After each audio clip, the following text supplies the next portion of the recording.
Kadalasan kapag sinasabing Kalibo, unang pumapasok sa isip natin, Ati-Atihan Festival.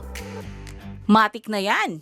Street dancing, maingay, makulay, masaya. Pero, what happens when the music stops? Kapag wala na yung drums, wala na yung pintura sa mga muka, at tahimik na ulit ang bayan, what's next? Alam mo, may na-discover akong lugar kung saan all year long ay pwede kang mag-ati-atihan vibes. Tara, i-explore natin ang Kalibo Ati-Atihan Museum ng Kalibo, Aklan. Malamang ang una mong iisipin pag nakita mo tong museum na to, quick stop lang to bago tumuloy sa ibang lakad. Pero, pag nasa loob ka na, magtatagal ka dito. Dito kasi, mas maiintindihan mo kung bakit may ati-atihan at kung bakit napaka-passionate ng mga Aklanon at Kalibonohon sa festival na ito. Nag-open kami year 2022 na siya.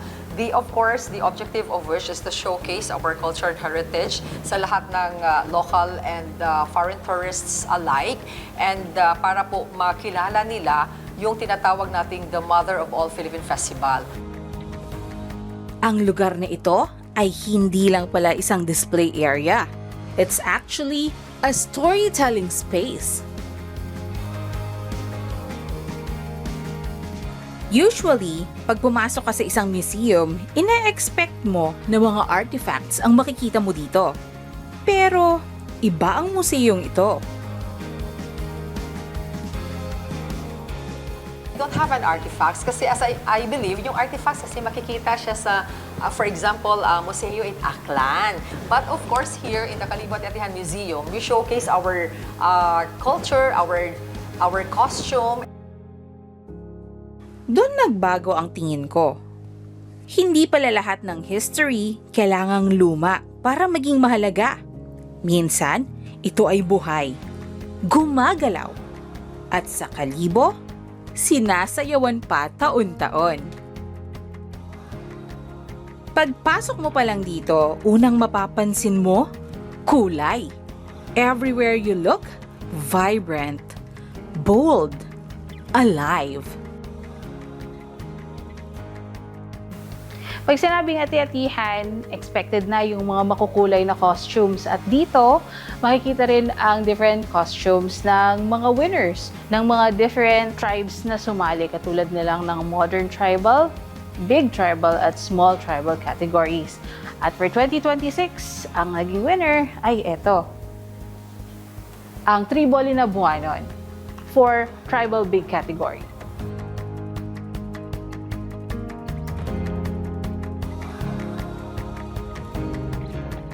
And according to Miss Sharon, may reason kung bakit ganito ka-colorful.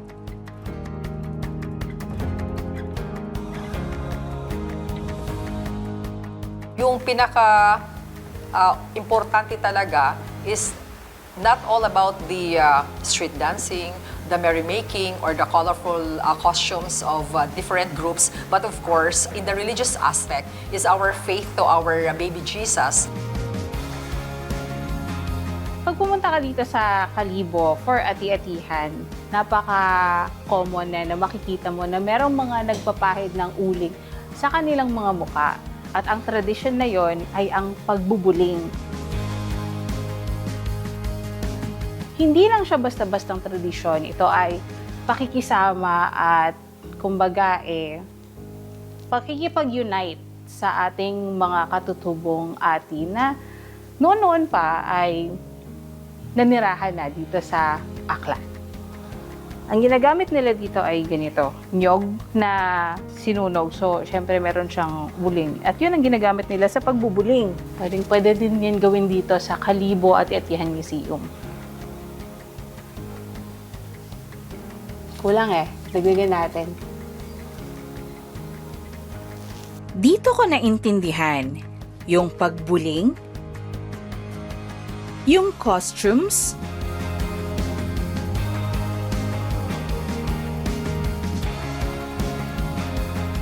yung sadsad. Hindi lang pala siya performance o pang-agaw atensyon ng mga manunood.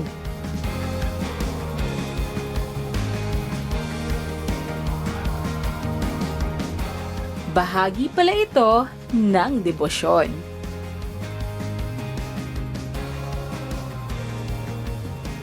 It's a subtle but loud statement that says, we celebrate loudly because we believe deeply.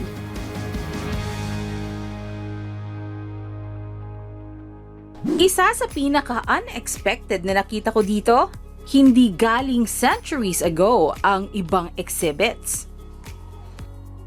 Galing sila sa pandemic. Yes, COVID-era artworks. So, ilan ito sa mga artworks na gawa ng mga artists na sumasali sa mga pa-contest na ginagawa pagka ati-atihan. Yung iba dito or yung iba sa mga sumasali dito ay artistically trained talaga sila, pero yung iba dito out of passion or yung mga self-taught lang ba. So, natuto na lang sila and they applied their art here. Ang maganda dito, yung mga art nila is nagkukwento siya ng kung ano yung buhay nila nung panahon na ginawa yung contest. For example, kung makikita nyo dito, may mga naka-face mask, mayroong mga nurses, ganyan. Kasi ito yung mga panahon na nagkaroon ng pandemic dito sa Pilipinas.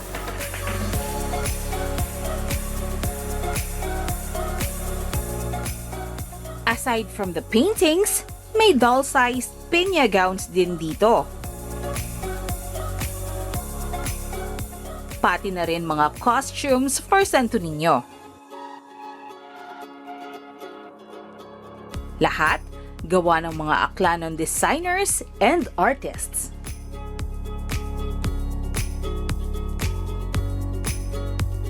During the pandemic, we have our doll-sized pinya gowns. It is a contest made for the Aklanon fashion designers, and it was participated by the Aklanon fashion designers. And of course, we provided them the dolls para damitan sila ng ating mga contestant na nag-join during that time. And we displayed here, lahat ng kanilang gawa is naka-display dito sa Ati-Atihan Museum. Lahat ng gowns actually worn by the dolls are made of pinya fabrics in different forms. And we are very happy dahil majority of the Aklanon fashion designer nag-participate sila and nag-join. We also have our painting contest, and that time during the COVID-19 pandemic, open siya for all. Pwedeng mag-join yung mga estudyante, pwede ding mag-join yung mga professionals. And of course, yung objective is how would you express yourself through painting during the pandemic. And most of the participants, they don't have any formal training at all, except for the two na who placed first place and second place. And the rest po, wala talaga silang formal training. It's their talent talaga. And kung paano nila i-execute yung kanilang nararamdaman during that time na hindi halos makalabas yung mga tao during the COVID-19 pandemic. We also have to showcase as well Suksok ni Santo Niño, or in Tagalog, Damitan si Santo Niño. The Tourism Office, the Alcher Calibo, provided the participants an image of the Santo Niño, and all they have to do is to conceptualize again kung ano yung ipasuot nila sa Santo Niño, and it is a contest as well.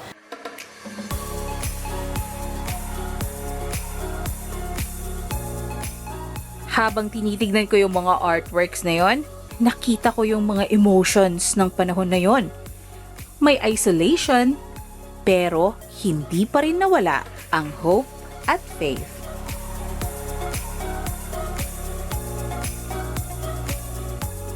Parang reminder na kahit sarado ang mundo noon, tuloy pa rin ang buhay, ang creativity at ang paniniwala. Sa kabila ng lahat ng nakamamahang displays at kaalamang hatid ng Calibo Ati-Atihan Museum, hindi pa rin naging madali ang pagpapatakbo ng isang museo. It's not that much kasi nga po, ma'am, yung iba, sabi nila, uy, bakit may entrance fee? Yung iba kasi, ma'am, you cannot please everybody kasi yung iba, nagrereklamo po sa, honestly speaking, sabi nila, dapat daw yung museum is for free. Oo nga naman, kung iisipin, culture should be free. Pero dito ko rin natutunan na yung maliliit na entrance fee ay malaking bagay na para makatulong sa mga small entrepreneurs at local artists at pati na rin sa maintenance ng museum.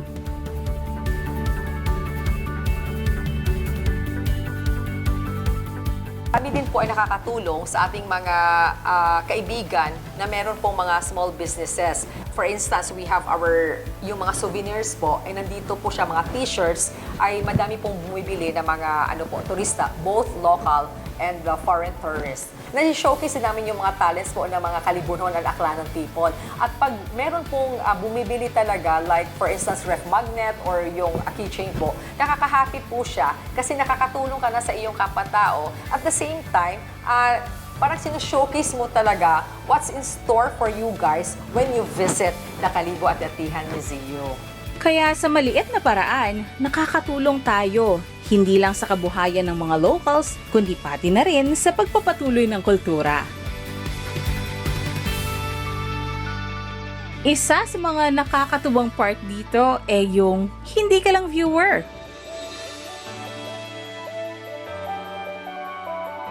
You become part of the experience.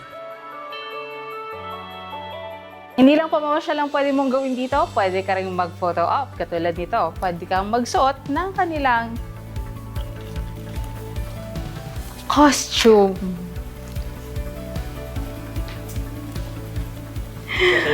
Medyo mabigat siya. Imagine mo ganito yung suot-suot nila ng ilang oras nilang dala-dala yun. Tapos nakasmile silang lahat sa inyo, di ba?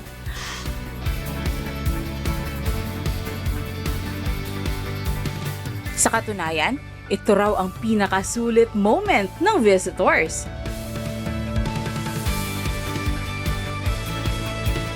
Kasi we are very accommodating. And then we let them feel talaga that they are welcome here. And then we also have our headdress to offer them for free. Na, you can take pictures and videos, you can try it our headdress o yung aming full talaga na kung kasya sa kanila, yung full talaga na costume. And then nakikita po namin na they are very happy talaga. Yung iba nga po selfie sa amin, and then kinukuha yung mga numbers namin na, we have to tell our friends and families na mag-visit din dito.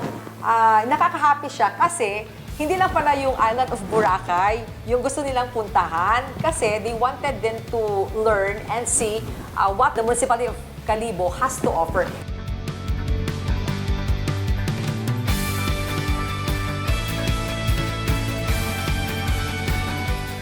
This isn't just tourism, it's hospitality.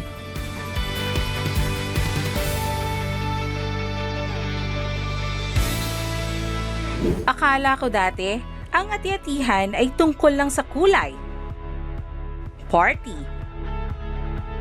at festival energy.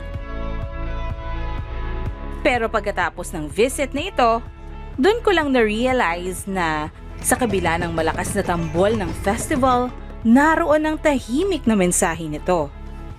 Tahimik, pero tagos sa puso at kaluluwa. Ito ay nasa faith, identity, at sa mga taong patuloy na nagkukwento ng kultura araw-araw. Hindi na kailangang hintayin ang January para maranasan ang ati-atihan.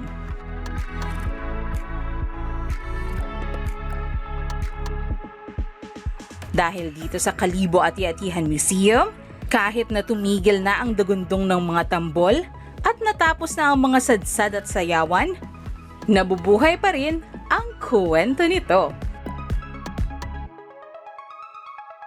So, kung mapadpad kayo sa Kalibo, yes, enjoy the festival. Explore other places. Visit Boracay. But don't skip this stop. Because sometimes the best way to understand a celebration is to slow down and listen to its story.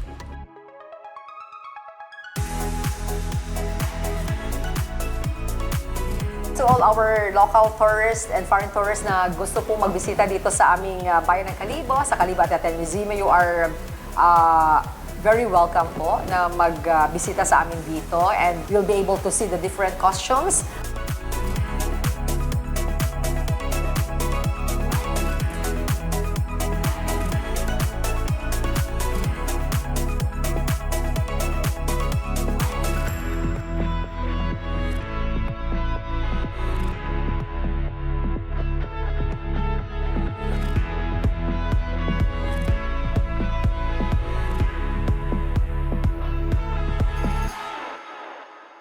Samahan niyo ulit ako sa susunod upang tuklasin ang Panay, isang biyahe, isang kwento at a time.